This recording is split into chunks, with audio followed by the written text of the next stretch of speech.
Welcome back to Seen It Before, where we are probably going to say something stupid about your favorite movie because we've seen it all before. I'm Danny. Man, you're really going into the you're just well. This is about the audience. It's for you guys. It is for your favorite movie. We're gonna ruin it for you. Anyway, this is the unofficial start of season 5, combined between Movie Drunks and Seen It Before.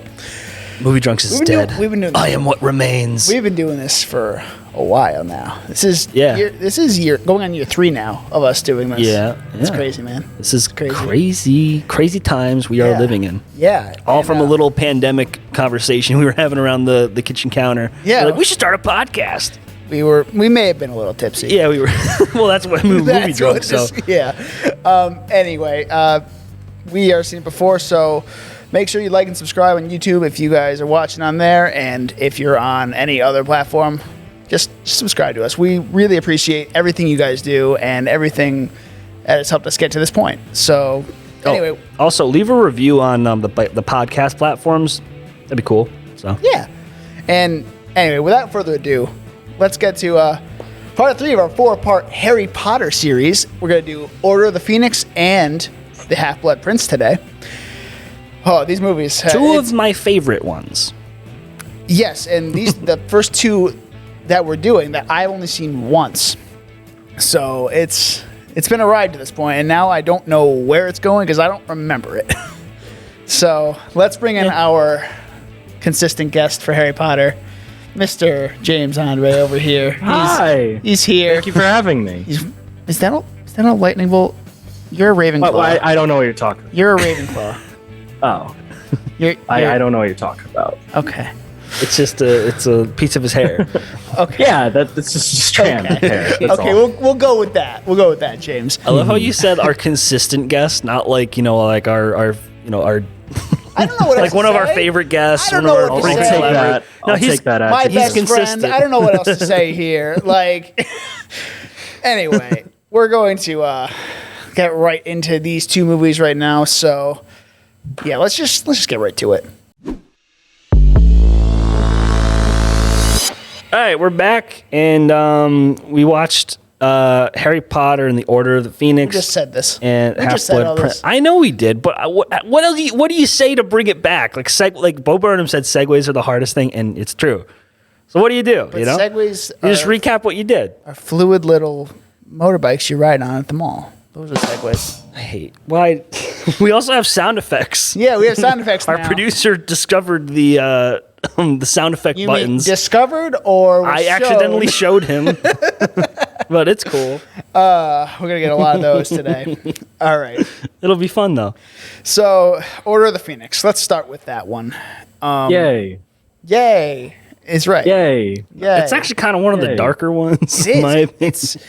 It's definitely one of the darker ones, more politically charged, quote unquote. Yeah, and that's so like, not to like completely derail immediately, but like that's what I liked about the prequels of Star Wars, because it's like they introduced they don't necessarily have a political message in them or hit you over the head with it, but they have the interworking politics of the world, and that's what I like about this movie is that they introduce like how the world runs and like the government, like the Ministry of Magic, and like how they govern the wizarding world, and like how shit gets done, and how like Arthur Weasley's like one of the Aurors or whatever.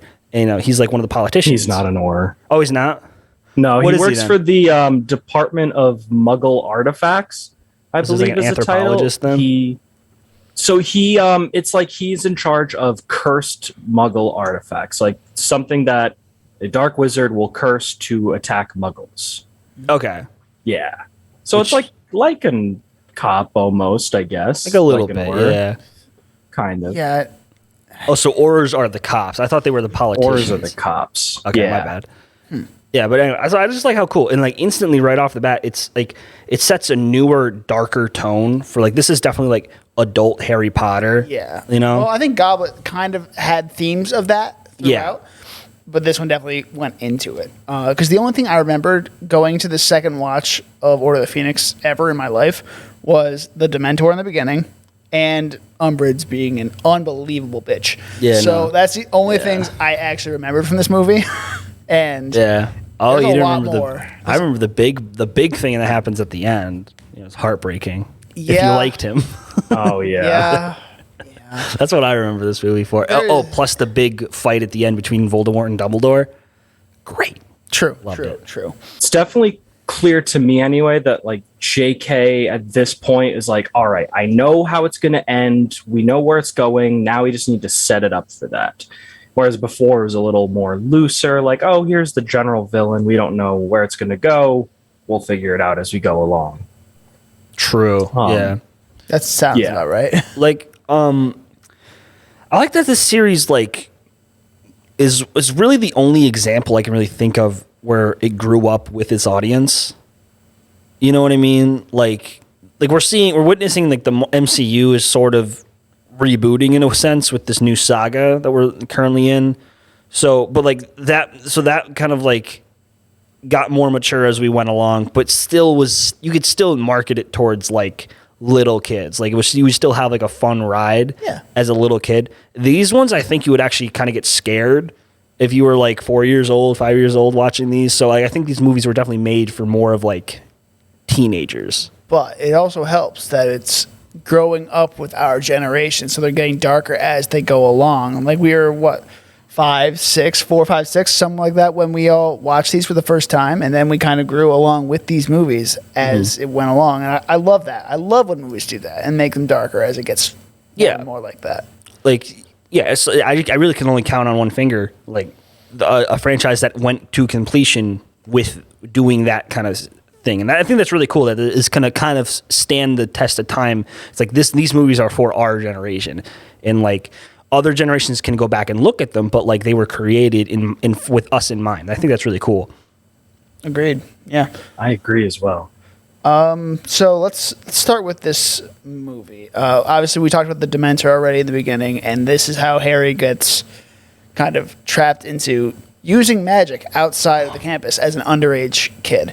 Right. And he has to go before the ministry to kind of just, I didn't do this, or whatever. It's like, bro, I didn't fucking do it. What are you he talking did about? it, but like obviously he's like, It's like, well, there was a Dementor. I don't know where he I came want to from. die. I'm trying to save my stupid half brother over here. Yeah. He Cousin- doesn't even get any cousin, whatever. praise. It's like, this like magical thing was going to kill him, and I saved him. Yeah, But the Dursleys still hate me, so it's fine. Whatever. Yeah. But like, what? So Oh, well, I'm the just, Dursleys think that he cursed him in Yes. the books. Oh, They well. do not believe about the Dementors. They think that, Harry cursed Dudley. Although, I think if I remember cursed correctly, child. Petunia is like, actually, I remember hearing Lily and some creepy little fucking kid when she was a kid talking about these things. So she does believe Harry, but Vernon does not. We find out later that creepy little kid is Snape. Yeah. Oh. Yeah, they're That the sounds best right. friends before Yeah. they go to school. Oh yeah. Oh yeah, because there's like that flashback and Yeah. But I'm still not clear who exactly sends the Dementor to attack Harry. That is addressed in the book. You find out at the very end of the Order of Phoenix book that Umbridge was the one personally responsible for sending the Dementors after Harry. Makes Okay, sense. I figured it was her because, Yeah. but like it's implied in the movie that Voldemort somehow does it because he's like Dumbledore says like there is one person who wants to attack Harry and he's out there and like so the whole theme of this movie is like just denying that Voldemort's back and like how the government is just so scared to let the truth out and like, in order to avoid a panic. Politics. Everybody. But yeah, like so okay, so is it like Umbridge's like mission from the start? Like she just like what's her motivation for not liking Harry then? Because it's not really explained. She has the biggest justice boner ever for Cornelius Fudge, the current Minister of Magic. She's very big into order and government and all that. And she can't stand that Harry is sitting here directly arguing against the Minister of Magic, stating that Voldemort's alive, because the Ministry's position at this point is that Voldemort is dead. He's not a threat. Don't worry, people. Keep calm and carry on. So Umbridge is not happy that Harry is so outspoken against the government. Okay, Wants to so shut him she's like I hate these political dissidents and like let's So her plan is to infiltrate Hogwarts and just make their lives living hells, but like in petty ways. Yeah, by making these little, rule changes. Hundreds. Which I guess that's what politicians do, right? In the book, in the book, I hear it's hundreds of little policy changes, right? And it's only about 800 in the movie or something like that. There's a lot of those, decrees. There's an official name, I forget them, but the decrees from the Ministry of Magic.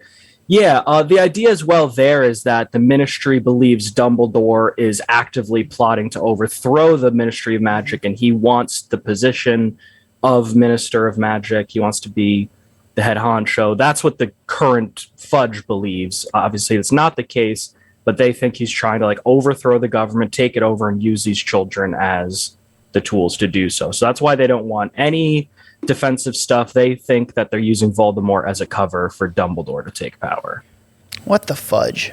I saw you sitting on that one for a while. I was waiting. I was patiently I saw his face while you were and he's like, oh no. See, our producer doesn't like it. He He's not didn't give do me the. There you go. I just lost my pen. He loses his pen at the same time. So that worked out well. It's a double whammy. I really like how, and I'll say this again in the Half-Blood Prince, but because that movie is basically, most of the movie is just that, is what I'm going to say. This movie is like, I like the first kind of half or the first act where like there's really nothing going on. Everyone's kind of coming together. Everyone's having a fun time before there's an actual like threat to like come into the school and like against the characters. And I really like that. And like we get to see the reunion with like Sirius Black and Harry and like they all come, Hermione and Ron. Yeah. They all come together at the headquarters.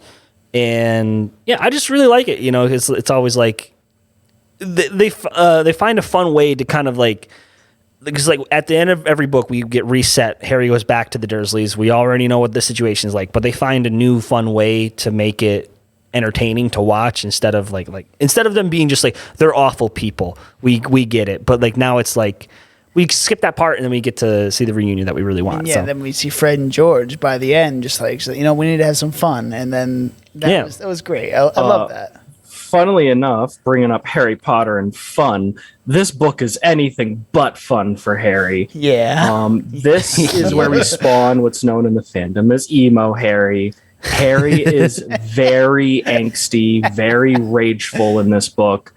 He's a 15-year-old that just watched a fellow classmate die at the hands of his mortal enemy, so I get it. Yeah. It's definitely valid, but in the book, Harry is violently angry. And as well, we know this is partially because he's a Horcrux. A spoiler alert for the ending. Oh, How dare you? I didn't think about that. How dare you spoil that like that? How dare you spoil a fucking 13-year-old book? Yeah. No, 15-year-old. Yeah, but like, what was I gonna say?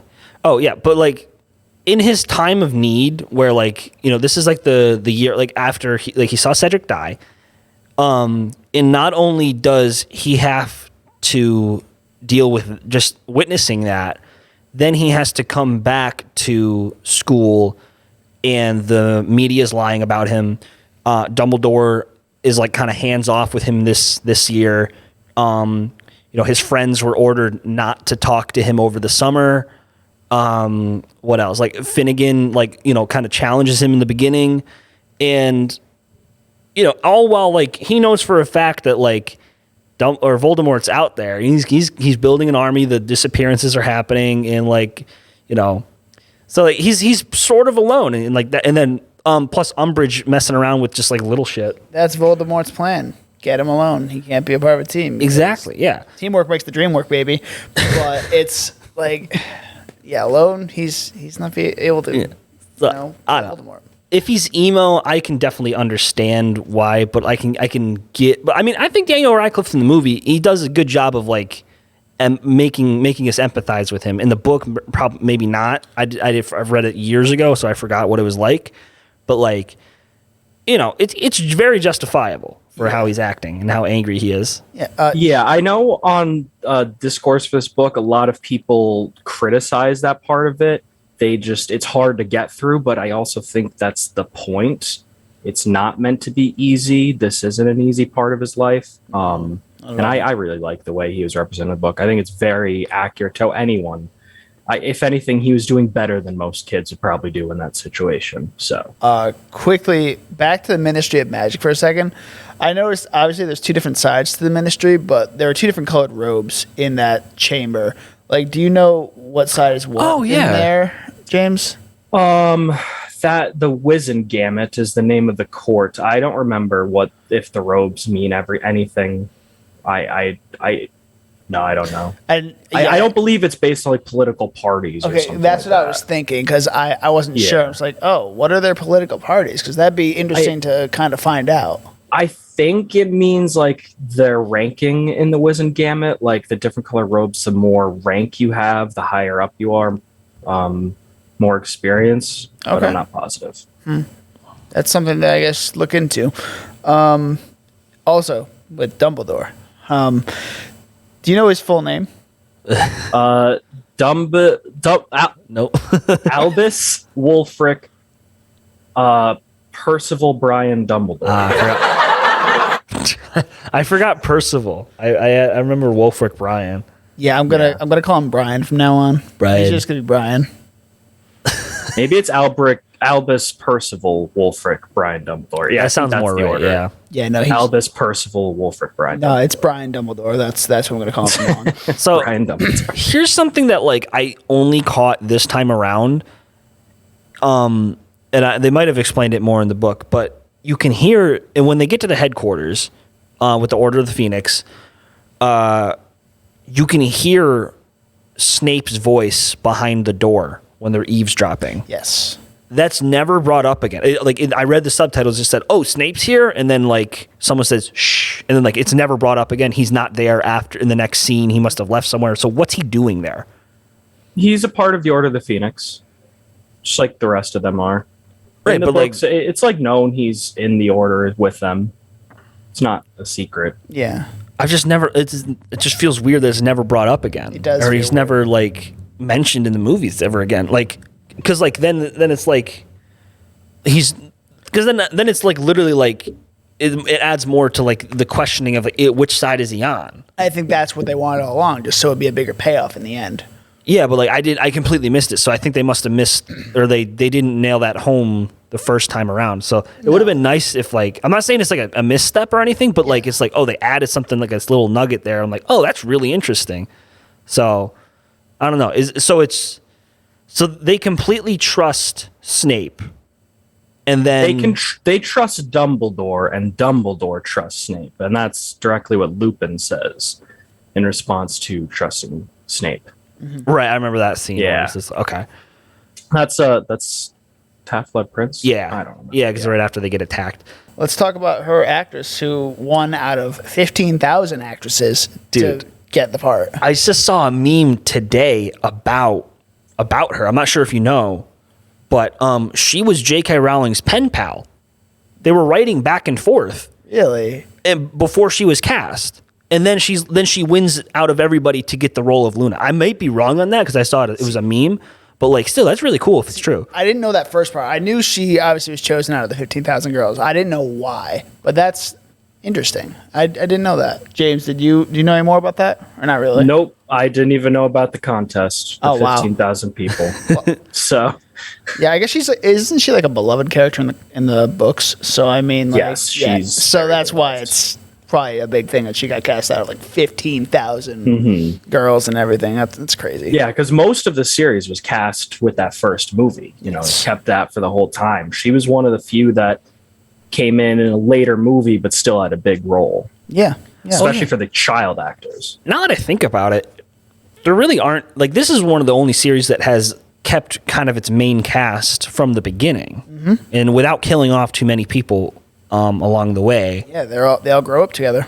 Yeah, I think that's really cool. It is. Because like in every show, like they always like in the sitcoms, like you always have to introduce a baby to like make it more interesting on its like when it's dying and stuff, So that's really interesting that they were able to kind of keep the main cast together the entire time. It's just as cool that what Stranger Things is doing. It's Yeah, the same exactly. type of thing. See, people criticize Stranger Things, and then I was kind of on board with that, like thinking like, well, they need to kill at least like one person by now. But like at the same time, the Duffer Brothers defended it by saying that it's not Stranger Things if that person's not there. Yeah, which I get. Like this is the same thing as bringing Max in to Stranger Things, like Luna coming in movie 5. Yeah. So it's the same type of thing. Like they didn't start off, but like she fit right in. Yeah. So it's yeah. Luna adds like a weird quirkiness. Obviously, that's her like entire character, but like it's much needed because everyone's kind of straight laced. I say Ron is the probably least like normal person, but Hermione's like super like strict, tight laced. Harry's kind of like. She kind of has to be. She's middle part Muggle, so I mean, she has to kind of try to force her way to fit in. She has something to prove, Exactly. right? Yeah. And then Harry's just like, I'm a celebrity. I'm just gonna do my own thing. But like, I'm still the chosen one. He's still a good student. Yeah, I am the chosen one. He gets slapped in the face.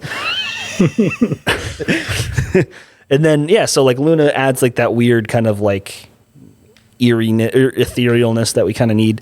All right, so let's talk about the room of requirement. So they go into this room that gives them everything they need to prepare for a battle, while Umbridge is being a bitch and taking everything away from them. So they need to kind of gather up this ragtag group of kids, and it's really cool. It's like, rebels. Yeah, it's like it's like a good way to do like the whole like in horror movies like the parents never understand. Yeah. It's a cool way to do that, like kids against the world kind of thing, because Dumbledore's out, McGonagall's kind of like just being a teacher at this point, and then we have an active antagonist trying to shut down all this everything that's like reality basically. Rebellions are built on hope. Yeah, it is kind of like that. Where Yeah. And then so I like how Neville finds it because It's a very Neville thing to come across. It is very Neville, yeah. And like, so it's like we'll get to this later on, but like, and I'll really dive into it. But Neville could have been the chosen one, other than Harry. So it's kind of interesting. They're kind of throwing him a little bone here and there, kind of being like, it could have happened, So I think it's really interesting. It is. Then there's that sort of little romance with Cho and Harry. Whatever. That was it's just a typical, teenage thing. Is it typical to make out in the middle of a old war room while one of them is crying in front of the picture of her dead ex-boyfriend? I mean, no. Harry's an Kissing the opportunist. person who was the only person to witness said boyfriend's death? I mean, you're right. You're right, but like, fair. Okay, you got it. It was wet because she was crying. It was wet. Oh God, I remember that line. I was like, I was gonna write something down, but I didn't about that. Yeah. So the thing that like the reason why like me and Sepp always have this conversation where it's like she tends to not like the main characters of stories, and like she always brings up Harry Potter as an example because it doesn't feel like he does a lot, and it feels like the plot happens to him and then he kind of reacts to it in some ways. Okay, I But can see that. What I like about this movie is that we're like, when he's given no options, he decides to form the army. Yes. For Dumbledore's army. And I think like, so he's taking matters into his own hands, and he's being like, so like, yeah, and he's going against, what, like I wrote in my notes, like I like the little conflicts that like between him and like the rest of the Gryffindor house, just subtly in there. And like, he's able to make amends with that and take matters in his own hand and, do like his version of the Order of the Phoenix, but like on the kids level. So, yeah. Yeah.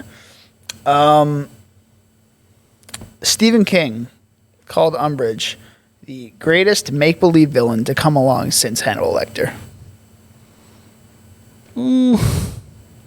She's fucking annoying and she's a cunt, but like, I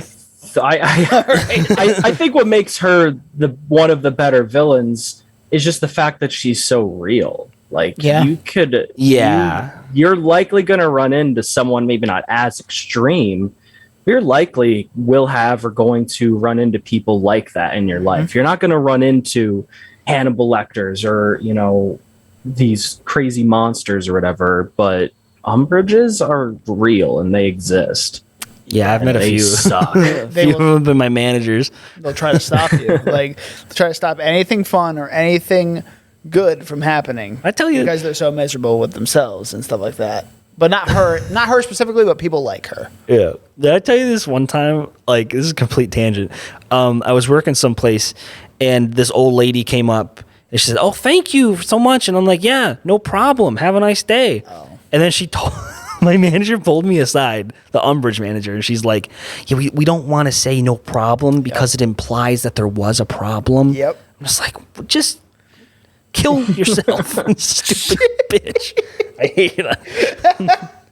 All right, let's get to the end. We got to start wrapping up order here. Yeah. So remember how Cho Chang ratted on like the entire of Dumbledore's army? Yeah. I'd say she movie? was coerced. Yeah. Yeah, we find out she was tricked into it, but that's not in the books. Oh. It's a completely different student, not mentioned at all in the movies. Marietta Edgecombe, she snitched on the DA, and what makes it even more badass, here's how Hermione's a badass. They had coins and stuff to tell when there's DA meetings. There would be a coin that it would like change faces when a meeting was happening. Anyway, she also hexed that coin so that when you had it, if you snitched on Dumbledore's army, you had aggressive acne all over your face that said something. It was like, So Yeah. I want to talk about serious. Taco Bell? I want to Taco Bell. Yeah. I want to talk about like the relationship between Harry and Sirius, because I don't think it's a weird effect that like that happened to that relationship, because everyone thinks like, oh, they were so close, they were like father and son. But like, no, I don't think Sirius was ever like on board to be like a father figure in his life. I think he was just seeing like Harry as like James 2.0. You know what I mean? Oh, you can help me out of all these problems and everything. Oh, you got me, right? Yeah. Yeah, he's like, I got your back. That- Yeah. that is a very big discussion amongst the fan base, yes, Yeah. about the relationship between them. In the books, they were definitely very close. They exchanged a lot of letters, but yeah, he was not really a godfather to Harry. He considered Harry, like you said, James 2.0. At the fight at the very end, he said, "Nice one, James." Yep. I thought it was a nice little inclusion. Yeah. I was like, ooh. Yeah, he very much does not recognize that this is a child. He thinks of him as his friend. And with that said, Sirius Black was imprisoned at the age of 21 and has spent the rest of his life since then in prison. It makes sense he's not that mature or, mature for his age, but Yeah. I just think it's more, it just makes the whole thing more tragic, because like that's like the only person Harry's got. And then even that's taken away from him. You know what I mean? Yeah. So it's like Harry just can't catch a break, No. I know I mentioned this on a previous episode here. This scene is what spawned something that Harry Potter fans really want to hear about, a scream from Daniel Radcliffe that was so tragic and so gut-wrenching, it had to be cut out of the film, and they made it silent instead. When Lupin is holding him back in the death chamber at Department of Mysteries, Daniel Radcliffe's screams that he let out, they said were too gut-wrenching to keep in the movie, which Jesus. I really want to hear now. Yeah. So it's not the take that they used in the movie, because like there's no scream heard in the movie whatsoever. That you see it visibly. No, you see it, like you don't hear him. No, it's like really quiet. It's like mixed into the score, I thought. That it starts off that way, but like it fades out as the score wells up. Yeah. And like the final okay. That's what they're talking about. That was like omitted. I would really like to see that. I'm not sure how much of that is like a PR stunt though from the company. Like, how can you have like a scream so gut-wrenching and it had to be cut out for emotion? On the flip end, maybe you could say it sounded so fucking goofy they had to cut it out just to save his reputation. That's I can maybe see that was the case too. Very possible. You know what I mean? But also, like, his final frustrations with Dumbledore too is like, look at me, like, yeah, like he's ignoring him the whole fucking time, and that was, oh god, I hated that too. I was like, oh, just talk to the boy, Talk to the poor boy. And so yeah, I'm still a little unclear on why Dumbledore ignores him the entire time, keeps his distance, and then in the next movie he's like, "Oh, I need to like mentor the shit out of this guy." Yeah. You know? Yeah, it relates to the occlumency and legitimacy that Snape teaches Harry. At this point, Dumbledore is like 90% sure that Harry is a Horcrux. Yeah. And because of that, he worries that the connection between them is too strong. If he gets too close to him, Voldemort will use that connection to go after Dumbledore and will actively keep using Harry as this tool to go after Dumbledore. So Dumbledore thinks by separating himself, it'll at least save Harry a little bit of that while he learns to protect his brain from occlumency and legitimacy. That makes more sense. Yeah. I just wish it was a little hammered in there, you know? Yeah, you really in the movie book, only get that one at the very end thing where it's like, I just tried to keep myself away from you because of the connection. That was like all they said about it. I'm sure it was more fleshed out in the book. So yes. Yeah. All right. Well, as we're wrapping this up, anybody have any last thoughts? I had a few. I have one. Sorry. Dave, you go. Oh, okay. I just have one. My favorite thing from the books that happened. Remember when Fred and George stormed out of the castle in their whole final hurrah? Yeah. One part of that as well is they had a portable swamp that they threw down on the pathway to Umbridge's office that unleashed an entire swamp in a corridor. Whole swamp. It made it into that. After Fred and George left, all of the professors, they were like, oh, we can't clean it up. It's too good. We can't do anything about it. Although Harry knew that was bullshit. And eventually, after Umbridge left, Flitwick did end up cleaning it up, but he left a little portion of it, in his words, because it was too good a piece of magic to get rid of. And Harry also thinks it was meant as a tribute to the Weasleys. Oh, okay. I like that. Yeah. Yeah. Oh, as well, the mental image, Filch had to boat students across the swamp to get in between the corridor. See his goofy ass just great. like rowing like Yeah. This poor fucking non-magic user that has to do the most magic requiring tasks. Yeah. Seriously. So I assume it's just because Harry's a Horcrux, but like Voldemort's able to possess him. Yes. That's just because they have that connect. Okay. Yep. That's the only real question I had. And then I wanted to talk about the big battle between Voldemort and Dumbledore because, like, that's like I mentioned in my notes before. I don't think I mentioned it now, but I like how the quality of all the movies get so much better as we go on And darker. Yeah, and like it just feels like not a kid's movie to me, and like this is really cool, and like I love this like the effects between in this duel. And all the different creative like things that they're able to do with the magic to make it like not just like two people, you know, pointing wands at each other with a line between them, which that's what the final battle technically is. Yeah. I just like because like Voldemort or Dumbledore puts Voldemort in a ball of water. Like Voldemort breaks all the glass and then shoots it at Dumbledore, and then he turns it into like dust or whatever. Sand, yeah. It's just really cool and like. This is like when we first see Dumbledore like actually fight, like go like you know, like fulfill the kind of badassness that we were always built up to be, you know. Yeah.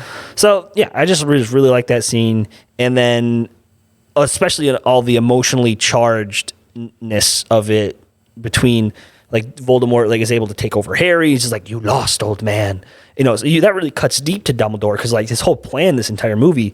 Like what James was saying, just to keep his distance, and like he still failed in doing that. So, yeah, really cool. Yeah.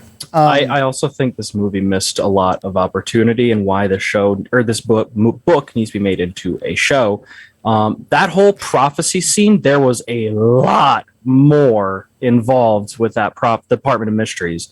There was like 7 different rooms that I'm not going to get into what happened in them.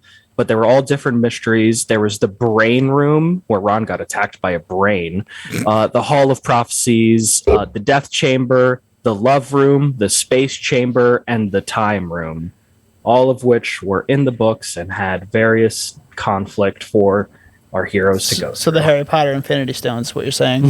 Yeah, exactly. It's the mysteries of the universe. You know, I didn't even Love, death, and time. I didn't even bring up the fact because like I was saying in the balloon theory video, that's that's what this like little prophecy thing is to me in the movie, where it's like it's not built up too much, but it's still there. Where it's like, hey, there's this prophecy, this little blue ball that has like the thing in it, and how Voldemort's gonna die or whatever, and how it's gonna end, and then it's broken. Anyway, so Danny, what do you give the Order of the Phoenix? It's one of my favorites of the series, regardless of its flaws. Same thing with Half-Blood Prince, which we'll get to. But I was so excited to see this movie when I was a kid. My mom actually got me like press screening tickets for it. I saw it a few months before it actually came out. So How did she score those? I have no idea. Yeah, well, I read it a few years before. She got like a radio contest or something, I think. I don't know. But yeah, so I was like I was blinded by a recency bias because I wanted to see it so badly. I'm like, oh my god, it's the best movie ever.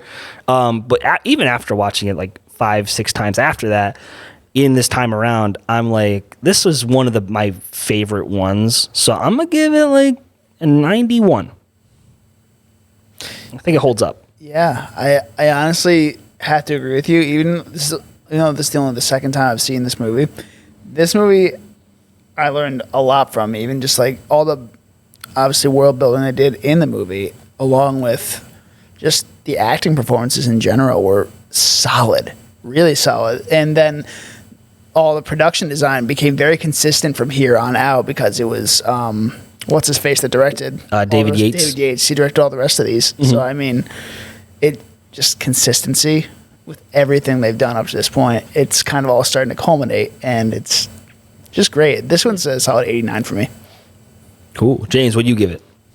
I like this one a lot. I definitely, speaking off what Dan just said there, this was the movie that first made me think, wow, like they really nailed some of the casting here. Like these characters grew into who they were meant to be, and that's awesome. I would have to give it, I don't know, an 87, I think. It's not my favorite, but it's definitely a solid entry in the series. Yeah. All right. I heard a sound effect Yeah, come in. I heard it too. I was like, what was that? But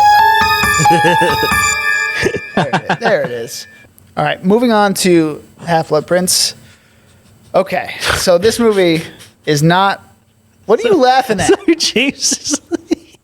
You look at It's James? funnier when it's not acknowledged, but James is like, no. It's like, it's exactly what he sounds like. Okay. We had to roast you sometime. All right. That was not a warranted laugh. Okay. Oh, just keep going. Yeah, I'm just going to keep going. All right. So the Half-Blood Prince, first thing we had to look up before we started this is a PG movie. They went back to PG after 2 PG-13 movies, which I was unaware of because I thought they were all PG-13 from here on out. They were not. Yeah. I genuinely thought so too. I think they should have been PG-13. This one feels the darkest to me. I don't know why. Harry doesn't even appear until chapter 3 of this book. Jesus. Oh, wow. Yeah. The first 2 chapters of this book are, well, the second chapter is the Unbreakable Vow scene. But the first chapter is not at all in this movie. Oh, yeah, we should probably talk about that. My favorite chapter in the whole series. Oh, damn. And I mentioned this previously before in some capacity. What I said, I don't remember, but we're bringing it up anyway. The whole first chapter is the perspective of the Muggle Prime Minister. It is him dealing with all the bullshit from the wizarding world. It's him meeting with Fudge multiple times, and then it like recounts their history. He's like, oh, I'm importing dragons into the north of Britain. Don't worry about it. And the minister's like, what the fuck? But don't worry about it. Wait, and then knew? Eventually the chapter ends with Fudge not being there anymore, and now it's Scrimgeour, however you pronounce it, is the new Minister of Magic. Wait. So the Muggles know about wizards. No, the prime minister does because he's in charge of the country. So he has, knowledge of it, but he is like they communicate with each other to let them know what's going on about any big events. It's like a UN type of thing, but I guess there's this book called Darker Shades of Magic that I read. Okay. It's like Sep's like second favorite series or whatever. She got me into it. And it's like this one guy named Kel, he can travel through different versions of London and like parallel universes basically. And one of the universe, I think it's called Grey London. That's our London. And he's talking with King Richard James, whatever, British name, the third or whatever. Okay. And he's like an old dude and he's just like chilling and talking with him. He's like, yeah, I'm a teleporter. I travel through London. So it's kind of like that kind of thing, right? Yeah, okay. Where it's like just the prime minister knows. And like I'm sure like the president of the US knows and etc. But we just see the prime minister of London or not London, the UK. It's just fun to think about. Yeah, so like we're seeing all of like just George Bush is just so wizards. All right. Does this book pick up pretty much right to 9/11? James, does this book pick up pretty much right after Order of the Phoenix as well, just like the movie? Like a few months after? Well, I mean, technically most books start a few months after the previous one ended. Oh, yeah. But I mean, this one's a new year. It's a quicker turnaround between these two books, it feels like. We go from... we have the prime minister, then Scrimgeour gets in charge. That's pretty soon after Order of the Phoenix because everyone hates Fudge after lying about Voldemort. It's the third chapter that Dumbledore goes to Harry. They meet with the Dursleys. They have a whole cup of tea together and stuff, and then they leave after that to go get Slughorn. Oh yeah, Slughorn. Right. Yeah, Slughorn. Right. Which potions guy. Low key, the cause of like all of this bullshit. Oh my god. Like if he just didn't say what a Horcrux was, I think we'd be in the clear, right? Yeah. But like, I'm sure Voldemort would have found out about it anyway, though somehow. Like he's fucking evil. Maybe, but it would have been delayed. And like, I guess it's the argument of knowledge versus action. You know, is knowledge bad? No. What can you do with knowledge is bad? Yes. So it's that fine line for a scholar like Slughorn. Yeah. Speaking of potions, so they talk a lot about a love potion in this one. We really don't see Ginny and Harry become a thing really until this movie. Yeah. Does she slip him something? Does she slip him a little love potion? Because obviously it seems very, well done in this movie, but not like rushed or anything. But is there a possibility she may have been slipping him something over time? There's a possibility. I don't agree with this. Okay, I just want to hear your guys' thoughts on it. No, she's always had a crush on him, and like, there's been like she's always had a crush on Harry, and I think the thing for Harry, and we see this a little bit in the movie, but it's explained better in the books, is that Harry sees Ginny with Dean Thomas, and it's the first time that he sees Ginny as like a romantic possibility, because for the longest time she was just my best friend's little sister. But now that she's herself is dating and going about that, Harry himself is like, she's a woman. I could be dating too, and she seems pretty nice. She's got nice. And like he builds that skin. jealousy of seeing her with Dean Thomas over time. Ultimately, he expresses interest through that rather than just her coming up to him. And it's the jealousy of seeing her with Dean. Yeah, I saw Danny laugh when I said, but I don't know if you heard me, James. Like, she has nice skin. That was weird. It's a weird thing to say. Yes. Wait, who said? What's that from? Yeah. Harry said Harry that. or Ron said it, or one of them said it. Oh, they did? They said it about Hermione. Oh, no, Ron said it about Hermione. And then I guess that transferred over to Harry. It's fucking weird, bro. Ginny. I don't know, it's weird. It's a very weird thing to say. Yeah. Speaking of the whole Harry and Ginny thing, did the directors like have to make it the most cringy scenes ever in the movie? It's incredibly hard to watch those scenes in particular, where she sits down on the couch and she's like, open up, you, and she has like a cookie. and she just feeds it wait, to it him. only gets worse. in She's Deathly like, Hallows. she ties his fucking shoe, and it's just like, oh, it's so fucking weird, dude. Like, that's not. That shoe tying scene is memed about still to this day. Yeah, in the Harry yeah, Potter I think the movies. cookie scene should be memed more than the shoe scene. It was the way she's like, open up, you. I'm just like, ew.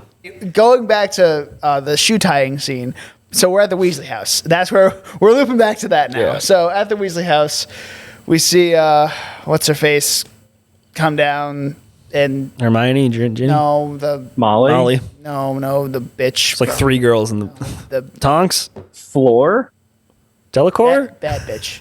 Bad bitch. Umbridge? Bellatrix, yeah. Helena See, Bonham. it rhymes with Bellatrix, bad bitch. Wait, what's Bellatrix doing at the Weasley house? Oh, this is like halfway through the movie. Was you're that? yeah, you talking Was about it? the Christmas break? yeah. Oh, shit. Were you high watching You were this talking movie? about this, No. and I was like, I don't No, think I we're back wasn't. here yet. I wasn't. You were watching Green Knight though. That was fun. No, but I was.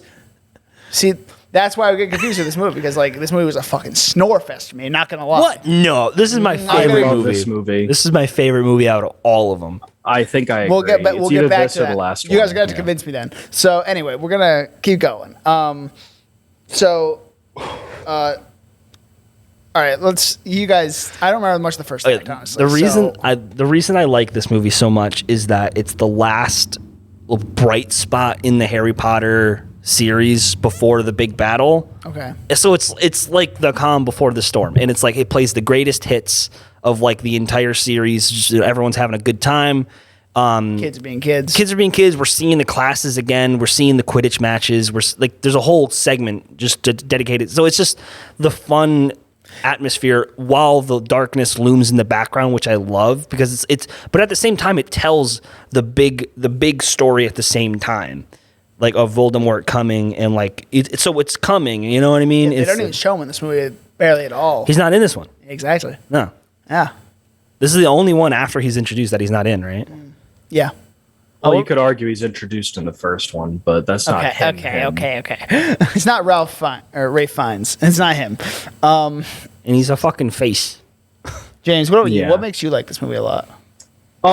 I like this movie a lot. I feel like it is the last, kind of like Danny said, the last bright spot. There's a lot of humor and charm in this movie that we get. We really start to see the characters care for each other a lot in this movie, especially Harry consoling Hermione as she's Yeah. heartbroken That was a over good Ron, who's chasing after Lavender.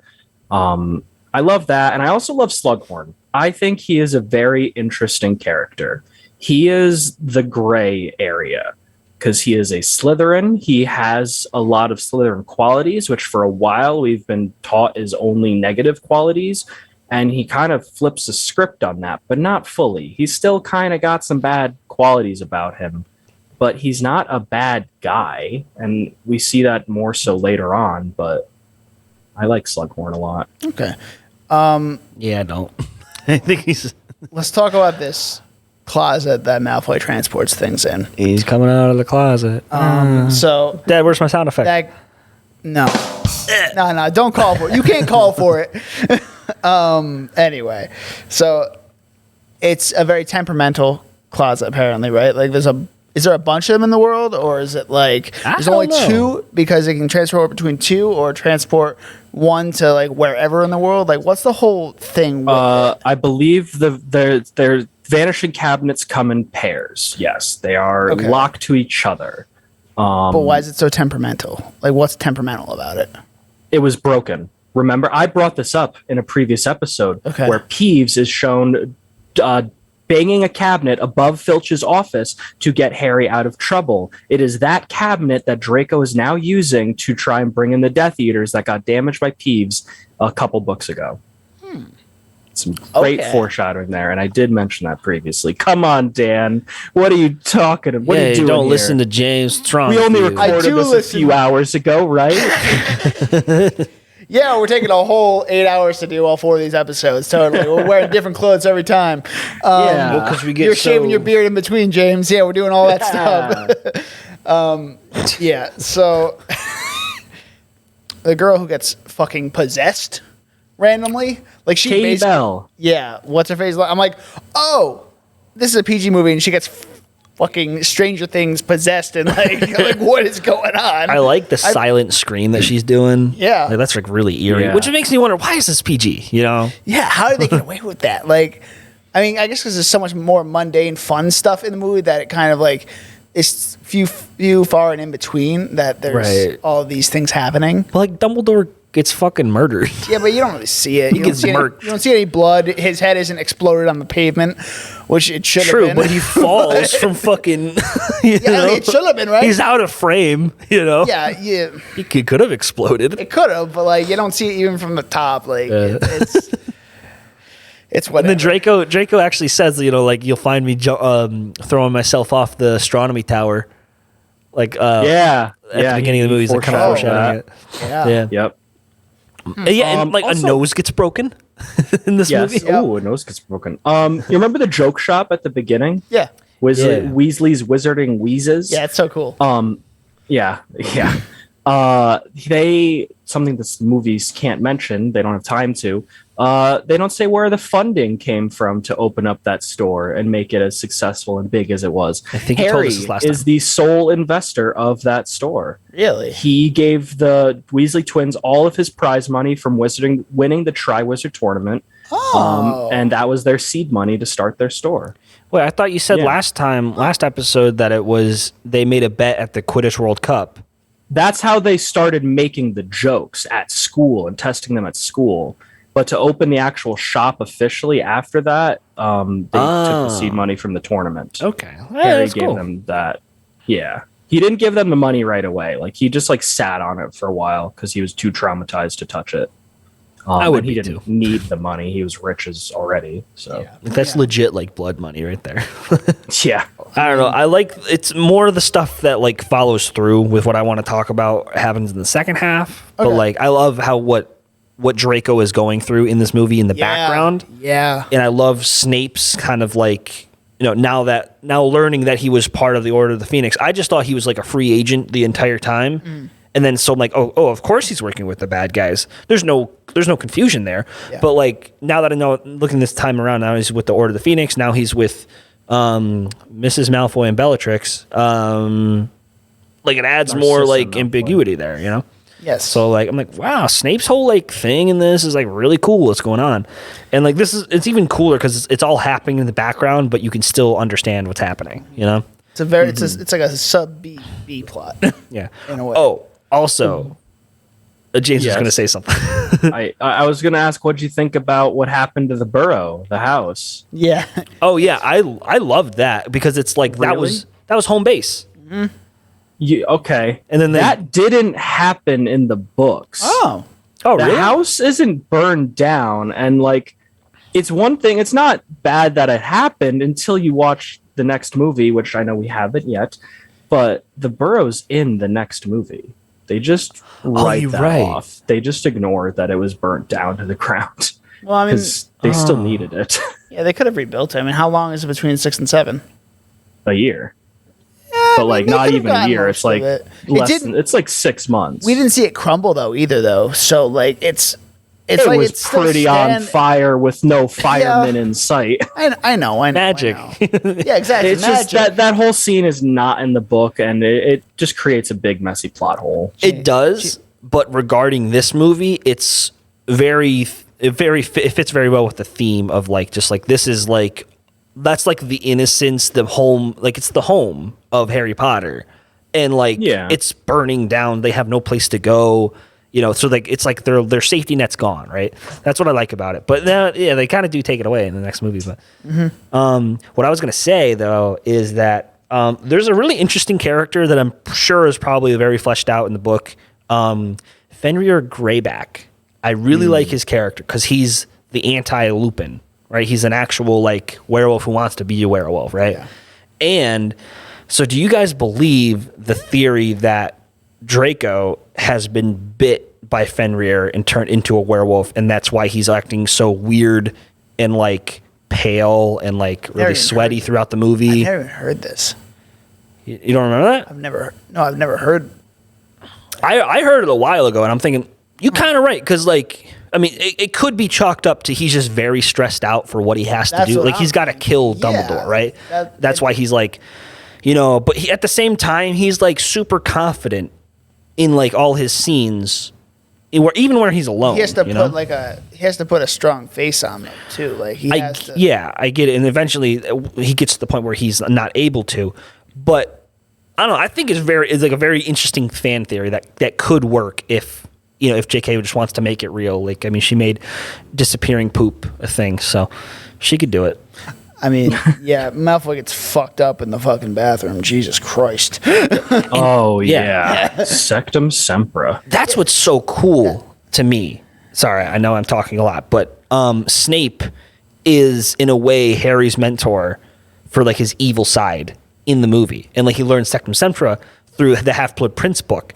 And then he uses it against Malfoy, Snape's other, like, protege.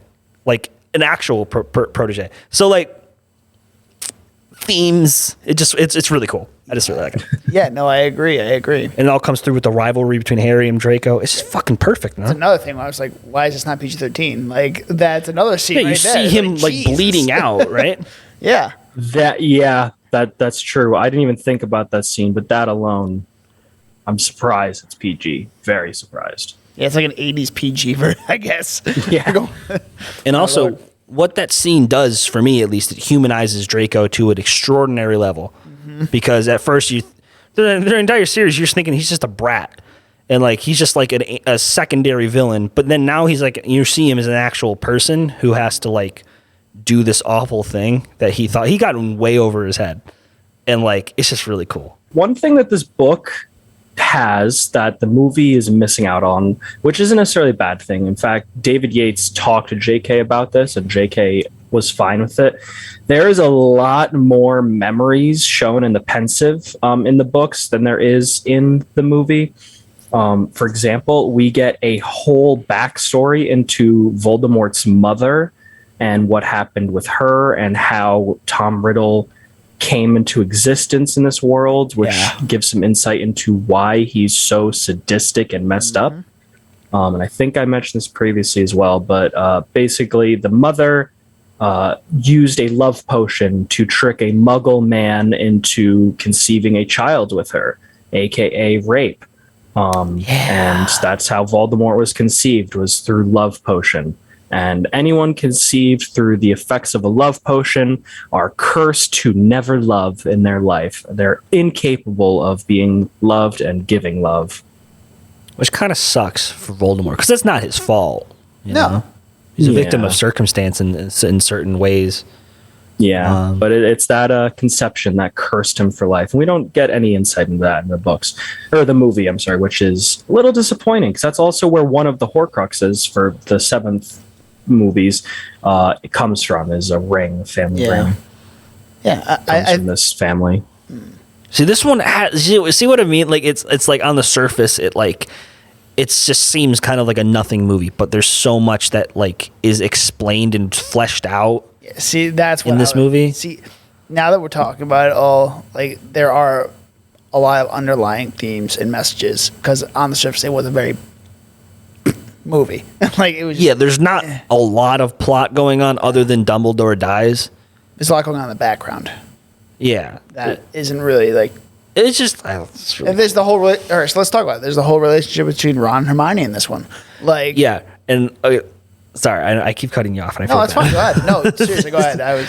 So the big scene where like we find out that Hermione likes Ron, and she's crying in the stairwell. Harry's comforting her, and then she makes the birds attack him. I'm with Ron on this one. Like he's just doing what he does. He's just Hermione never said anything that she likes him. She never made it clear. In fact, she's only been like just rude to him, and he's been rude back, granted. But like he's doing his own thing, dating other girls, and after the whole Quidditch thing, so he's like on the top of the world, and then all of a sudden Hermione's mad at him and she expects him to read her mind or something. Like what's going on there, And the scene, the thing that gets me is the scene is played out to be on Hermione's side the entire time. So it's like, oh, Ron should have known. I don't get it. I'm with Ron. James. I don't think there's any side to be on. I think it's teenage love, and it's tricky and messy. And as Dumbledore says, oh, to feel young love's sting or some shit. I don't know. Something He's like that. Much more wise than I am, but yeah. It's just That scene teenage also, love. yeah, I mean scene also shows like how Harry and Hermione are like best friends. So like, they're always there for each other, which is nice too. And there's another scene in the next episode I'm definitely going to talk about in the next movie, but where they explain that more. But Oh yes, I know what you're saying. it's not even in the books either, which is really cool. Horcrux time. Let's talk about Horcruxes. What are they? And let's just go into it. Let's just start. So Horcruxes, they are parts of your soul that you hide away in certain objects to, just make yourself become alive again, or there's a way for you to live forever, depending on how many parts of your soul you sell away into this object. It's like a safe Yes. deposit box for your soul. Yeah. Fair. Yeah, pretty much. Is it the That's same what it pretty is. much in the book as well? Like there's nothing. Yeah, they go more into detail into the creation of a Horcrux, which J.K. said, it's so unspeakable. She doesn't really want to, she didn't want to explain it. But it seems the gist of it is you need to kill somebody to So- create a Horcrux. Murder needs to be involved. Who exactly, do we know who exactly the people are who are special enough to be the ones who create the Horcrux, or is it just random people? There are 7 people. Yeah. Let's see. I don't believe they need to be random people. One of the people he killed was a fellow orphan when they went on a school field trip. Wait, so he Well, created there's- one that young? No. Why? I'm saying, because he didn't find it's out about messy. Horcrux until he was at Hogwarts. Yeah. Yes. So, Well, he went back home to the orphanage Oh. for summers. Oh. okay, that He makes didn't live sense. at Hogwarts. He tried to. Yeah, he wasn't allowed fair to. point. Okay. Wait, why is that? It's stated that no one's at the castle over summers or something. I don't know. Students aren't allowed to live at the castle. They must return home. That's shitty. Yeah, but I mean, who would be there to take care of him? True. Filch. No, I don't think Dumbledore stays Filch. there. Yeah, he wants Well- to be there. Oh, so Hermione mentions the love potion smells differently to everyone based on what attracts them. And I noticed in this movie she says freshly mowed grass, parchment paper, and Spearmint toothpaste. spearmint toothpaste. Yeah. So that doesn't scream Ron to me. So The what? toothpaste. What? You didn't get that? What, is he brushing his Earlier in teeth the a lot? movie, she's like, you have toothpaste on your mouth. Ron gets toothpaste off the side of her mouth Oh. earlier in that movie. Yeah. That's a Yeah. very I didn't nice catch little that nod. one. That's a nice little nod. But if there's one thing about Ron that I know, he does not like books. Parchment paper? That doesn't make sense to me.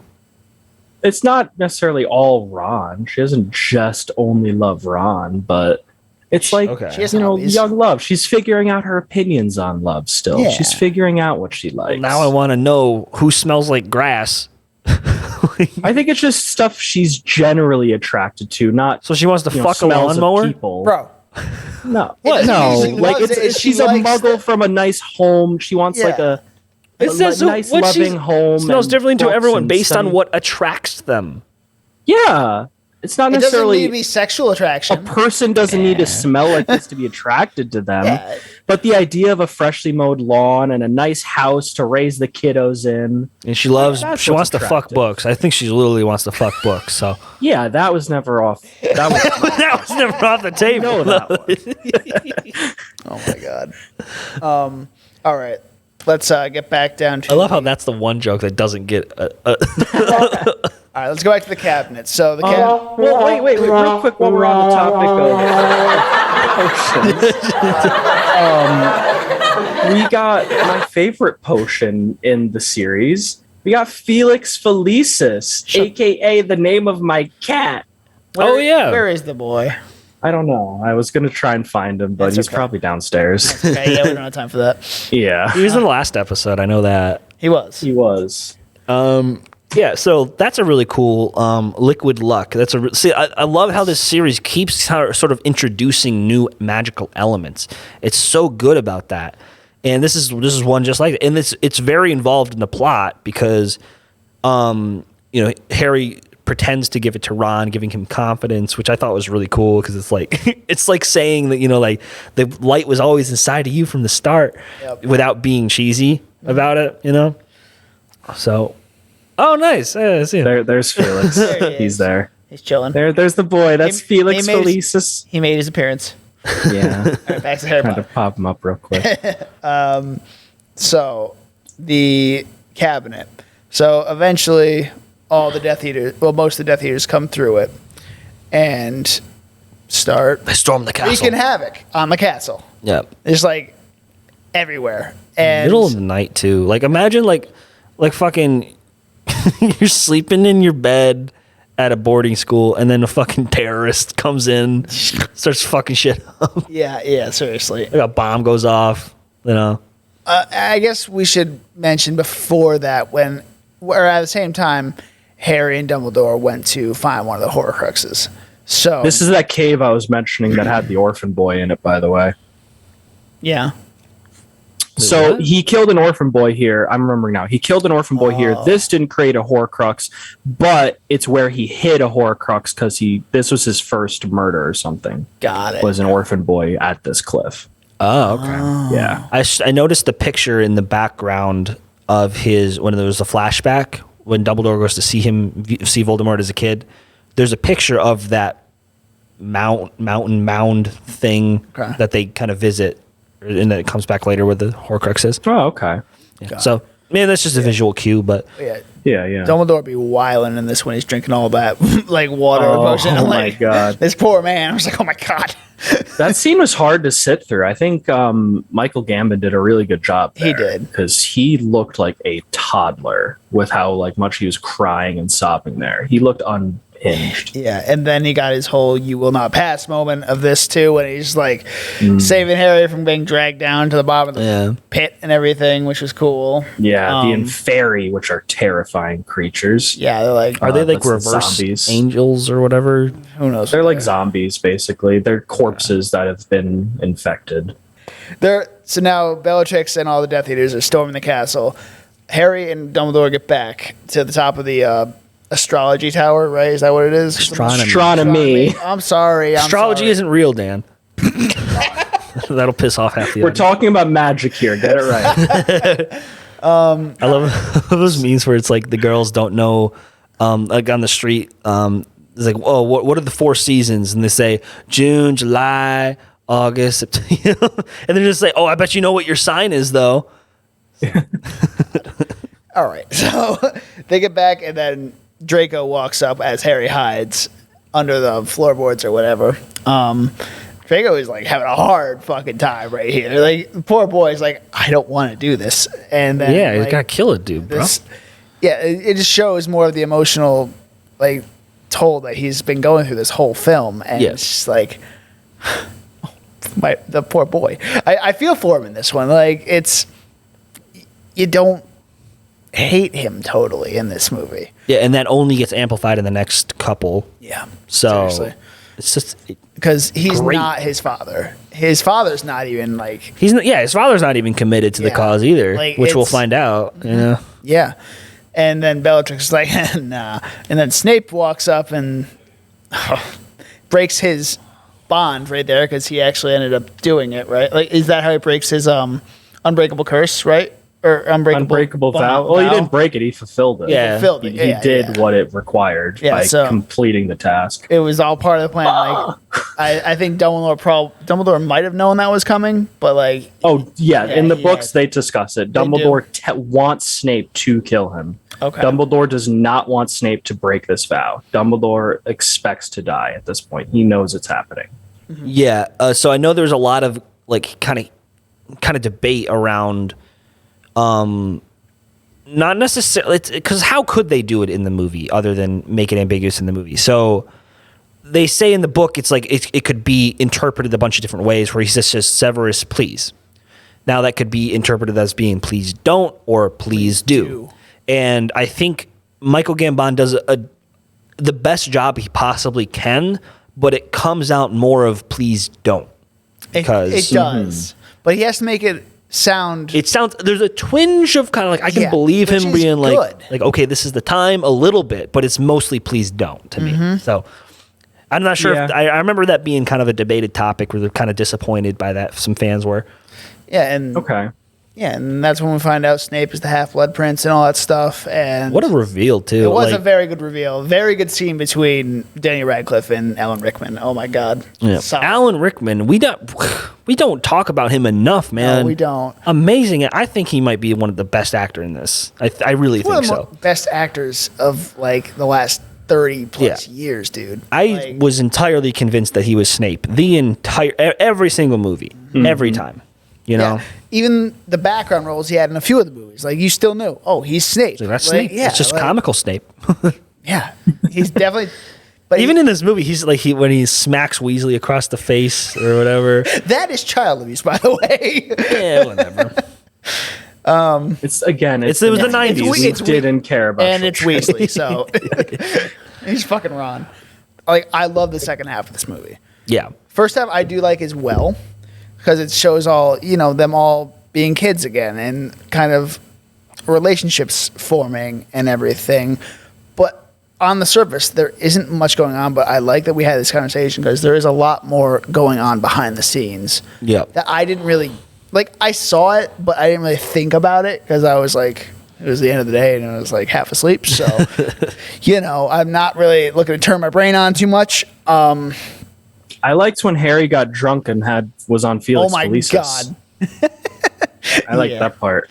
Yeah, that was when the bitch got possessed. I like more of the backstory of how they were making this movie more. Just because there's one scene in particular where you can just see it. Daniel Radcliffe, if anyone doesn't know, he had a very hard alcohol addiction during this movie. And he was I think he said he was constantly drunk through every day of shooting. And there's one scene where I can really see it, where he's having a blast at the same time.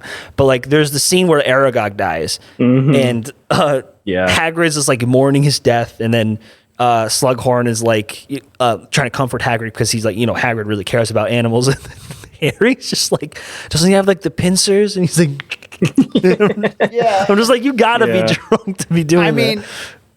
Yeah. So fucking funny. Yeah. Oh, Jesus. But for the most part, Daniel Radcliffe did a very good job acting. He didn't seem drunk at all, other than that scene. Well, I should not even have been drunk during that scene. That's the one time he was sober. Yeah. That's just him. That's Daniel Radcliffe right there. But going back to Dumbledore's death, this is the moment where Harry's like, I'm fucked. I got nobody who is as powerful as Voldemort. I'm going to have to figure out what to do. I'm the last line of defense for all this shit. And I think it's really cool. It's a very... he is the chosen one. Yeah. It follows the monomyth, the hero's journey, but where the mentor usually dies is halfway through. Yeah. But this is a very late time in doing that.